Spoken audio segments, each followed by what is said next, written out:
To shorten a link in a Beacon's Eye account, it's necessary to have the Pro version. The process is straightforward and begins by clicking on Marketing on the left side of the home screen, which opens a drop-down menu where you can select Link Shortener. This is where links can be shortened. To do so, paste the long link into the provided space and give it a name for future reference. Then, customize the link as desired and click Generate Short Link to create a shorter version. The shortened link can be copied and used as needed.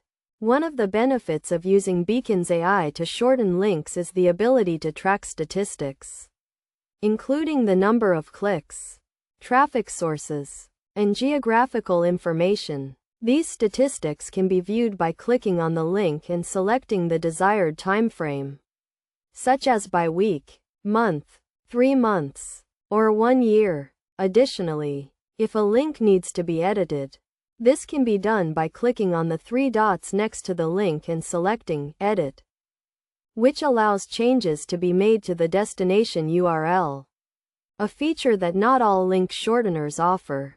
Shortening links can be useful for online businesses, especially when dealing with long affiliate links that need to be tracked or fit into specific spaces.